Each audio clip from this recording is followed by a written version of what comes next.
for being here today. And here we go. So thank you, Smart City Expo, for organizing this event and connecting the citizens and communities to cities experience. What more is connecting is this day, October 6th. Today is the Hunter Moon, full moon day. What is this Hunter Moon? It basically helped bring light for hunters to basically be able to catch their prey. And the interesting coincidence is the light. The light in this room, the light we all wake up to every day. Where is it coming from? The electricity that power plants generate. Hi, my name is Sweta Gupta. I am from India and I live in America for past 7 years. I have transitioned from fossil fuels working in a 1000 megawatt coal-fired power plant to renewable energies. And today I'm going to cover, my topic is power plants on climate change. And it is a very personal experience that I want to share with all of you. So I am basically right now having my own company, Gridless Global. Please feel free to connect over LinkedIn. Power plants, what are they? The facilities that gives us electricity. And what are these type of power plants? This energy that we are having right now, the Florida electricity, which is governed mostly by FPL, it contains around 800 pounds per megawatt hour of emissions of CO2 content in it. So when we talk about happiness, about building cities which would lead to more peaceful coexistence, we are also talking about all these emissions that are contributing to floods, drought, stress, water stress, heat stress all over the world. And I'm not just talking about America or India or Europe, I'm talking about globally, and I have integrated some of the case studies to reflect that as well. It is not only leading to the rising temperatures, but also leading to the melting glaciers and loss of biodiversities, damage to agriculture, and overall ecosystem collapse. The picture on the right you are seeing is basically a stack, a 275 meter stack, which is from the power plant I used to work, and it's all emitting emissions. And the sad part of it happens every time the unit goes into outage, which means the power plant is not generating. When the power plant is not generating for any reasons, it can be boiler tube leakage, lack of demand, or lack of fuel. But what is aggravating about it is the fact that when you want to start up a unit again, from cold startup or hot startup, it takes anywhere from minimum 3 hours to 10 hours or sometimes longer for the unit to come back to life and connect to the grid. What happens in the process is like you need to keep burning that coal for 14,000 tons per hour every hour until you reach that flue gas temperature.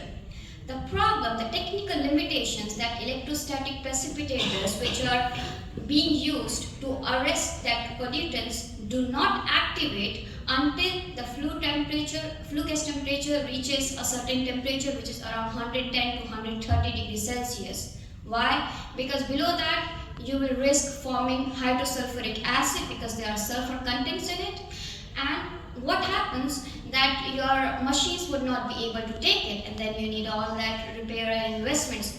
So we let them go into the air, pollute the environment at the cost of the taxpayers' money, leading to the local accumulation, first of all, of the changes that are happening in the air temperature, and then the rising pollutants that goes like the ash that settles down into the ground, the bottom ash that contains all those harmful pollutants, sulfur, mercury, and all those nasty ingredients that local people don't really know about what is they are doing to their kids. And it is becoming like more unacceptable with trend mostly in Europe or developed countries, but the lack of awareness of the locals or the people make it easy for people at the bureaucratic level or the cheaper energy pushover, to make it easy to push those effects to the people who are innocent, I would say.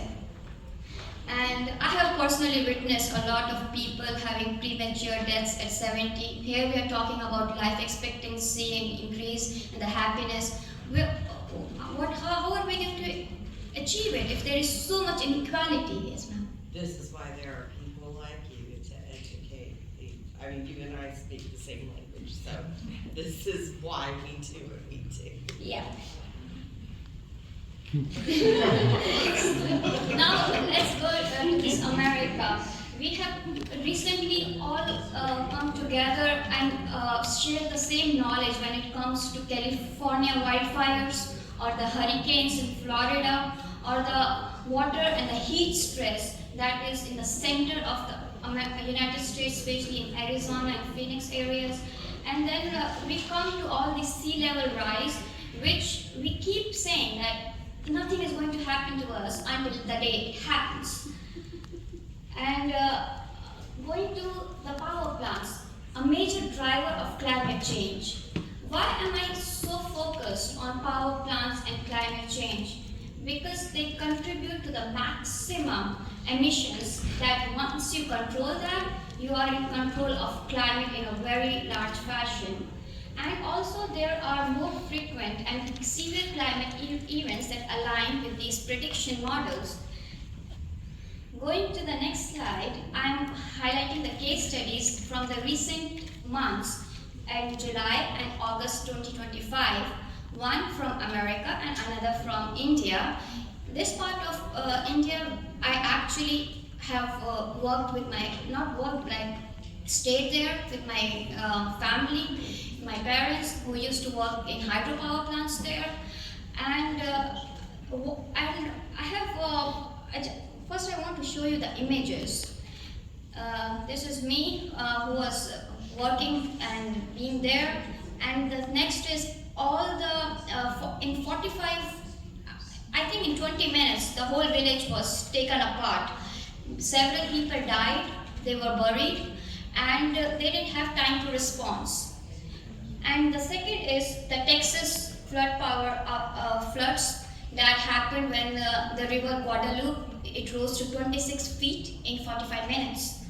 45 minutes, that's all you have to prepare or get lost with all the earnings and the savings and the memories you have built, and sometimes even your loved ones.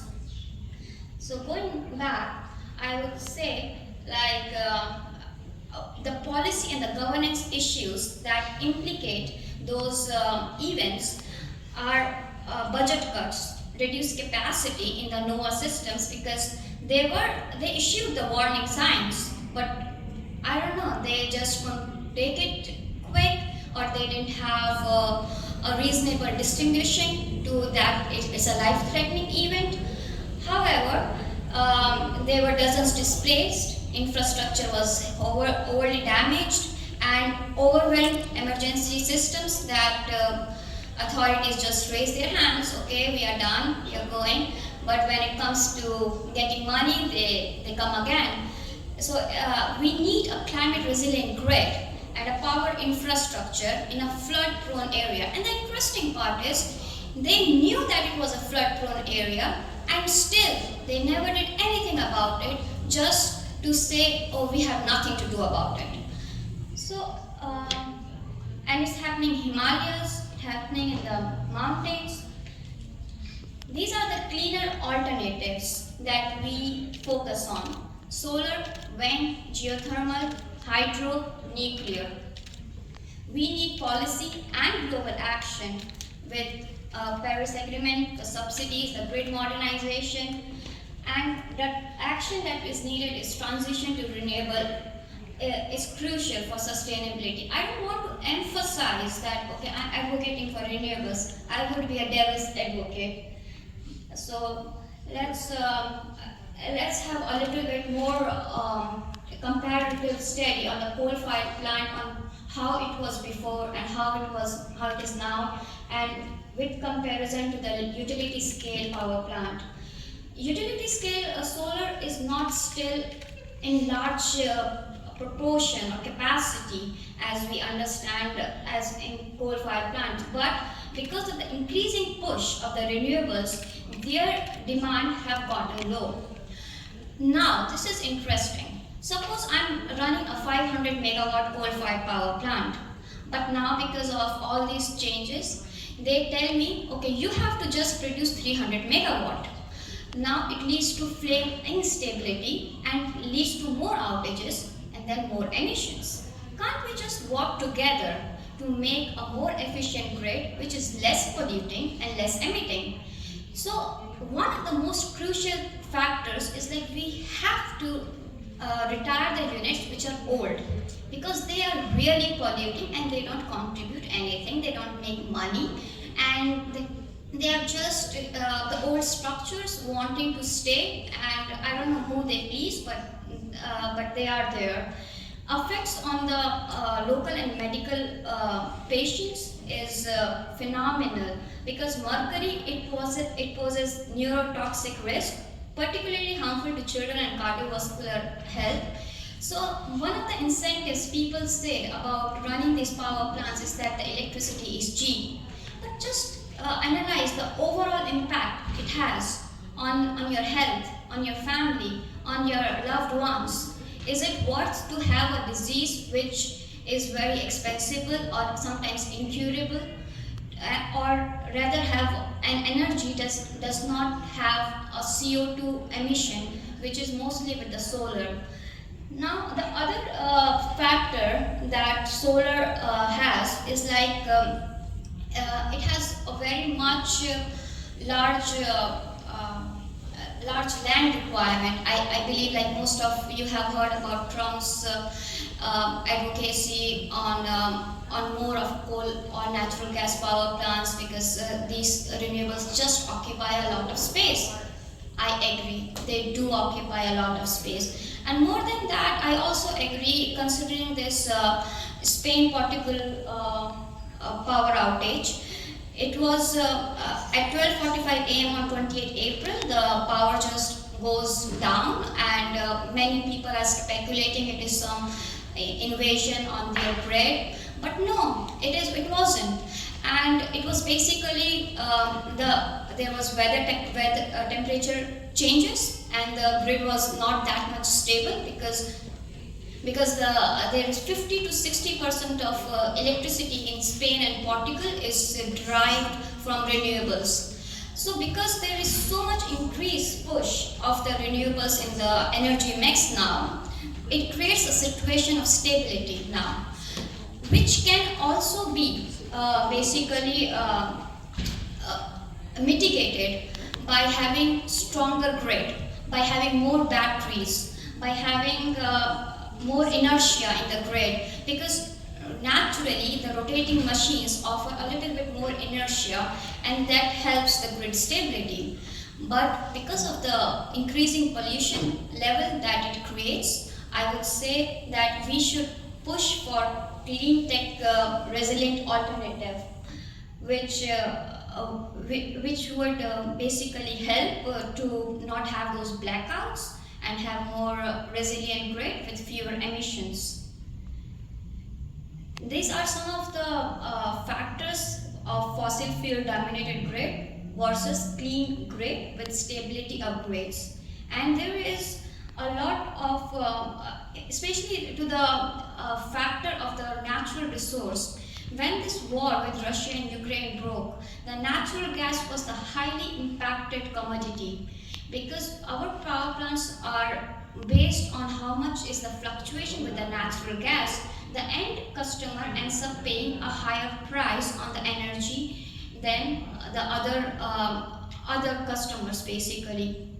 So it's better to have a clean grid with stability upgrades, and which is less vulnerable to the raw fuel, which is the sun, because you can have a prediction of the sun, so you can have a better forecast, and then you can have a harmonizing relation with the grid and the customer. And more than that, it enables a distributed generation, which enables the common people and the customers to even make money out of creating that energy with net metering, and those solutions are very much applicable, acceptable, and fast growing.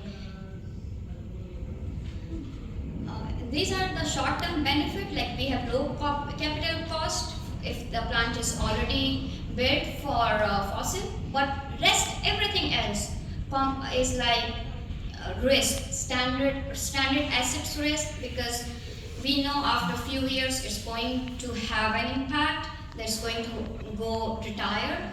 Then the innovation in this field is extremely important, because the battery and the solar pricing have gone substantially down because of the leading innovations in the market.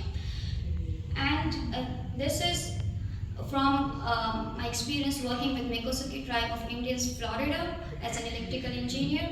I used to write grants for them, and this is from the Hurricane Andrew, in which the power outage went for 2 weeks, leading to 4,000 gallons per day of consumption of diesel, which is again a harm to the ecosystem, because that area is Everglades, and the Everglades is susceptible because our mangroves are depleting, our sea level is rising, and we have nobody to turn to when these events hurt us, because our mangroves are gone.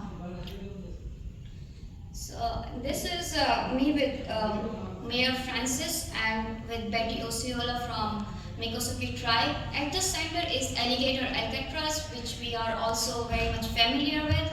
And why am I putting this in here? Because the ecosystem impact, the cultural integrity, the community well-being, and the legal and the environmental factors hampers the growth of this community, which has already only 600 people of their members living, and rest we applied for the grants as well for having this, but I think there is still like a very less government support in enhancing these cleaner energy alternatives.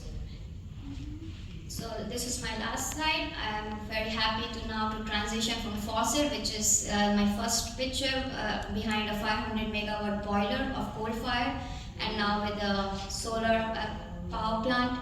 Relying entirely on fossil fuels might give short-time price stability and meet demand, but it locks in future high cost with health impacts and climate damages. Investing in renewable stability that raises near-term prices slightly, but provides long-term stability, cleaner air, and resilience. Thank you so much. This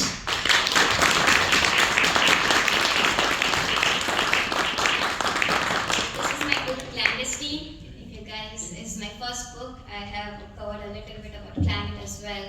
Thank you.